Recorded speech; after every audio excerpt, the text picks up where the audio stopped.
नमस्कार।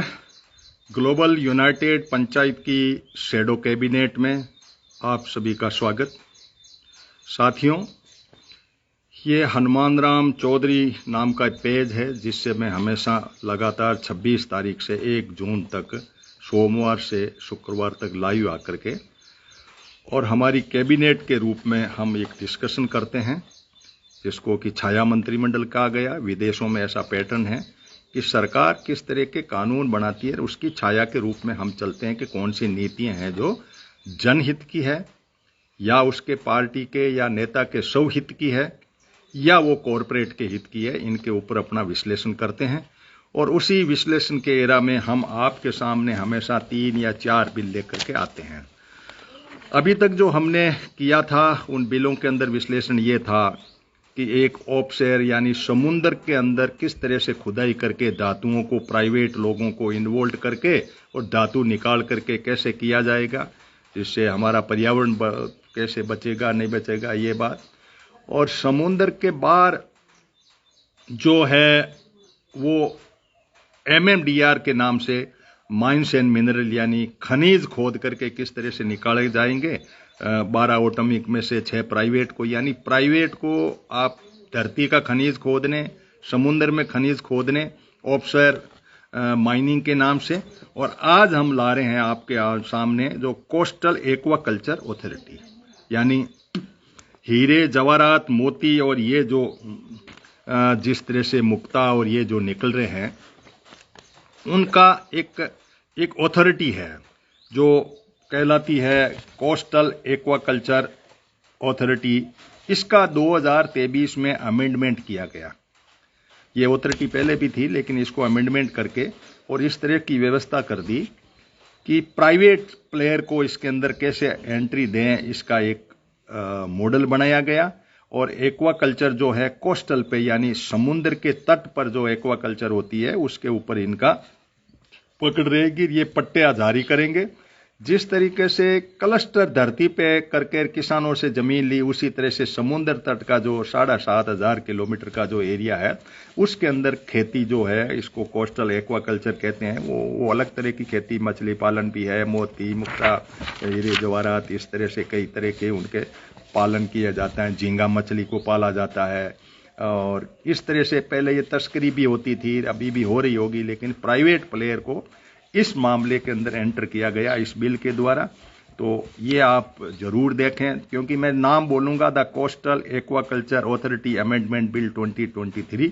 आपको इन बिलों को पढ़ना चाहिए और ये पता लगाना चाहिए कि किस प्रकार ने सरकारों को प्राइवेट प्लेयर को डाला।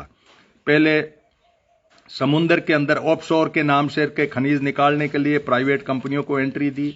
फिर MMDR के नाम से ये जो आपके कोयला वगैरह निकल रहा है इसके अंदर करके प्राइवेट प्लेयर को फुल फ्लेश छूट दी गई, जिसमें मुख्य रूप से अडानी की जो कंपनी है वो ज्यादा काम करती है। तो ये होने के बाद में अब मैं आपके सामने आना चाह रहा हूं वो है फॉरेस्ट अमेंडमेंट बिल के अंदर नाम ये दिया गया फॉरेस्ट कंजर्वेशन अमेंडमेंट बिल। यानी लगता तो यूं है जैसे ये कार्बन को सिंक कर लेंगे, फॉरेस्ट का वृद्धि कर लेंगे, कंजर्वेशन का मतलब संरक्षण करना है, लेकिन जो नाम है उससे बिल्कुल उल्टा करने की बात आई। कंजर्वेशन के नाम पे इन्होंने सबसे पहले तो फॉरेस्ट की परिभाषा चेंज की, फिर इस बिल का नाम चेंज किया और परिभाषा में ये परिभाषा दे दी कि भाई हम जो इस धरती पे जो फॉरेस्ट है वो फॉरेस्ट पहले सुप्रीम कोर्ट ने 1980 के अंदर जो बिल था उसके अंदर परिभाषा ये दी थी कि भाई डिक्शनरी के अंदर जो फॉरेस्ट वर्ड है ना उसका मायना हम ये मानते हैं, आपके रिकॉर्ड में वो है या नहीं है, लेकिन जमीन पर यदि पेड़ है तो उस पेड़ को नहीं काटा जाए, उसको हम फॉरेस्ट ही मानेंगे। तो वो सारा फॉरेस्ट के अंडर में आ गया। उनसे फॉरेस्ट से छीनने के लिए इन्होंने फॉरेस्ट की परिभाषा लेकर के और कुछ नया मॉडल बनाया कि भाई इतनी तारीख तक जो नॉन फॉरेस्ट एरिया था उसको आप फ्री कर दो और इसके बाद में जब काम ही नहीं आया फॉरेस्ट के तो वो काहे का फॉरेस्ट है, ऐसे करके परिभाषाओं को बदला। फिर कुछ लोग जो है सुप्रीम कोर्ट में गए इस बिल के विरुद्ध में। मिजोरम की जो कैबिनेट है विधानसभा, उसने प्रस्ताव पारित करके कहा कि ये बिल हमें पसंद नहीं है। नॉर्थ इंडिया के जितने भी 7 सिस्टर्स हैं या 8 जिनको कह सकते हो लद्दाख मिला करके, तो अब ये आठों के आठों कह रहे हैं कि यहाँ फॉरेस्ट जो है ये आपकी परिभाषा से नहीं चलेगा। जो परिभाषा पहले थी वो फॉरेस्ट की परिभाषा होगी। अभी सुप्रीम कोर्ट का रूलिंग आया नहीं है, लेकिन कोर्ट में ये फॉरेस्ट कंजर्वेशन अमेंडमेंट, अब इसमें क्या अमेंडमेंट हुए? एक अमेंडमेंट तो ये किया गया कि भाई जो पड़ोसी देश की बाउंड्री है उस बाउंड्री से 100 किलोमीटर तक एरियल डिस्टेंस, 100 किलोमीटर कोई सड़क से नहीं, एरियल डिस्टेंस मतलब करीब 150-200 तक भी पहुंच जाता है। तो एरियल डिस्टेंस से 100 किलोमीटर तक हम नेशनल सिक्योरिटी के लिए डिफेंस का कोई भी एस्टेब्लिशमेंट खड़ा कर पाएंगे। वो फॉरेस्ट काट दिया जाएगा तो कोई उसमें ऐतराजी नहीं है। ये एक तो ये प्रावधान कर दिया। दूसरा का उसके अंदर पहुंचने के लिए वो मान लो एस्टेब्लिशमेंट है तो सड़कें होगी, तो वहां तक भी हम जो है सड़कें बनाएंगे, तो वहां पेड़ कटेंगे तो वो भी अलाउ है, कोई परमिशन। पहले तो क्या एनजीटी वगैरह फॉरेस्ट का इनका सबका पूरी टांग थी, लेकिन अब इन्होंने कहा कि नहीं, ये काम जो होगा रेलवे लाइन निकालें, सड़क बनाएं, इसके अंदर 0.1 हेक्टर का तक का कोई टूरिस्ट का छोटा होटल बनाएं, वो बन जाए। 10 हेक्टर तक की जमीन एक्वायर करने के लिए किसी को पूछने की, 10 हेक्टर का मतलब 60-65 बीघा जमीन जो है उसके अंदर पूछने की जरूरत नहीं है। तो इस तरीके से इन्होंने समुद्र को कब्जा किया, बाहर का जो खनिज था उसको कब्जा किया, एक्वाकल्चर के नाम से इन्होंने ये जो भी हीरे जवाहरात मोती निकल इनको कब्जा हुआ, ये सब प्राइवेट यहाँ एंट्री है। और वहां डिफेंस के नाम से फॉरेस्ट पे कब्जे की ये कवायद शुरू की गई। तो ये जो भी बिल आते हैं आम आदमी को पढ़ना चाहिए कि आखिर आपको क्या मिला इनमें। भाई बड़ी बड़ी कंपनियां इसके अंदर आ गई तो फॉरेस्ट कट गया तो आपका तो पर्यावरण दूषित हो गया। इन सब परिस्थितियों को यदि आप देखो तो बहुत गहराई से हमें इन मुद्दों पे जाना चाहिए। मैंने ये एक एक लाइन संसद की सुन के नोट बनाए और उनके अंदर डाउनलोड किए, बिलों को पढ़ा। आप भी इन पे इसके जो यूपीएससी के कुछ तो लेक्चर आते हैं उनमें पढ़िए, नहीं हो तो पीआरएस एक साइट है उस पे जरूर पढ़े। पढ़ने के बाद में देखें कि किस प्रकार से इस सरकार ने पिछले 5 साल के अंदर हमारे जितने रिसोर्स थे, चाहे समुद्र में थे, चाहे हिमालय पहाड़ी के अंदर नॉर्थ ईस्ट में थे, और खनिज थे, उनको कैसे प्राइवेट के हाथों में हैंडओवर कर दिया। ये बहुत सोचने का विषय है। अब वो 2G का घोटाले ये जो थे ना, कोयला वोयला, तो वो मामूली चिमटी जितना ही नहीं रहा, वो तो एक बनावटी मामला था। अब इस फॉरेस्ट बिल के अंदर अब आप होटल अंदर खुल गई, रोड अंदर बन गई, फॉरेस्ट के अंदर रेलवे लाइन हो गई, और 100 किलोमीटर तक आपका डिफेंस का कोई भी बने उसके लिए भी कोई आपको छूट मिल गई। अब 100 किलोमीटर का मतलब ये हो गया कि राजस्थान है, गुजरात है, जम्मू कश्मीर है, इधर नॉर्थ ईस्ट के जितने भी हैं वो तो 100 किलोमीटर में कवर हो जाते हैं पूरे के पूरे। अब इधर श्रीलंका आती है तो ये पूरा तमिलनाडु है, इधर आपका ये बॉम्बे है, ये सारे जो है इस तरह से कवर हो जाते हैं। ये जब हम देखते हैं तो उसमें लगता है कि हमारा पर्यावरण छिन्न भिन्न हो रहा है। कुछ लोग संघर्ष कर रहे हैं, एक सुप्रीम कोर्ट में रिट लगी हुई है, लेकिन अभी तक उनको फायदा ये नहीं मिला कि फॉरेस्ट की जो परिभाषा थी, तो सुप्रीम कोर्ट ने कहा भाई हमने जो परिभाषा दी है उसमें आपको ऐतराजी क्या। इन्होंने कहा नहीं, ऐतराजी हमें यह है कि यह परिभाषा हमारे को प्राइवेट प्लेयर को एंट्री देने में या हमारे विकास के नाम पे ये प्रॉब्लम खड़ी कर रही है। तो इन्होंने कहा प्रॉब्लम तो खड़ी कर रही है, लेकिन आप इसको पर्यावरण को खत्म कर देंगे।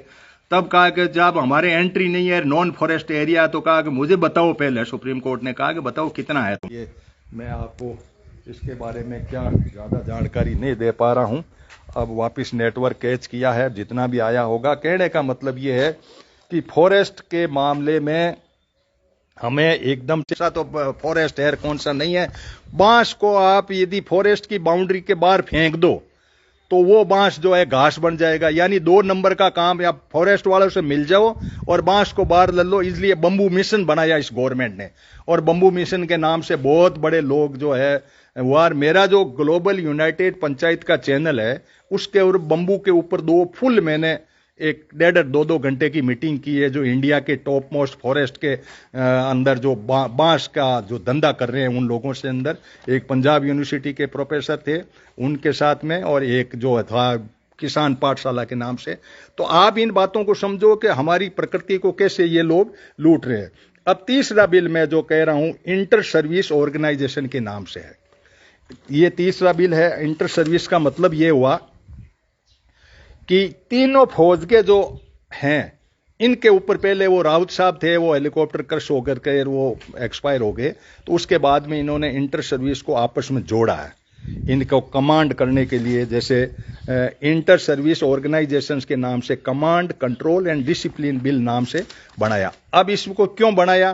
क्योंकि मैं जो बात कह रहा हूं मेरी मर्जी से नहीं कह रहा हूं, विपक्ष के द्वारा वहां जो संसद में बात रखी जाती है उनको मैं डायरी में नोट करता हूं और आप तक पहुंचाता हूं। वहां पे ये हुआ कि भाई खरीदारी होती है डिफेंस में, राफेल खरीदा, वो खरीदा, तो या तो आप तीनों के पास जाओ, राफेल खरीदा तो आप जाओ एयरफोर्स वाले के पास में, टैंक खरीदो तो जाओ आप मिलिट्री वाले का। तो उस सब गोरख धंधे को एक जगह करके और उसकी चाबी जो गवर्नमेंट अपने हाथ में ले ले ताकि खरीदारी आराम से हो, यह व्यवस्था इन्होंने इसमें करने की कोशिश की है ताकि उनका कंट्रोल भी हो जाए, उनका जो सर्विस क्लास है उनको भी हो ले लिया इन्होंने।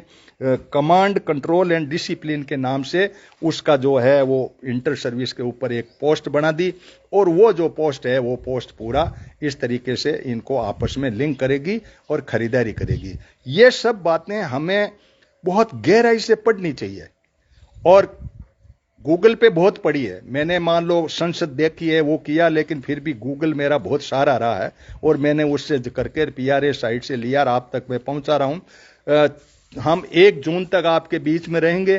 4 जून में हमारा शैडो कैबिनेट जो भी सरकार बनेगी, 5 जून से हम उनके पीछे लग जाएंगे, उनकी जो गलतियां होगी उनको आप तक पहुंचाएंगे और हमारी कैबिनेट जो है बैठती रहेगी। उसके बाद में हमारे कैबिनेट का भी विस्तार होगा, आप लोगों का भी स्वागत होगा उसमें।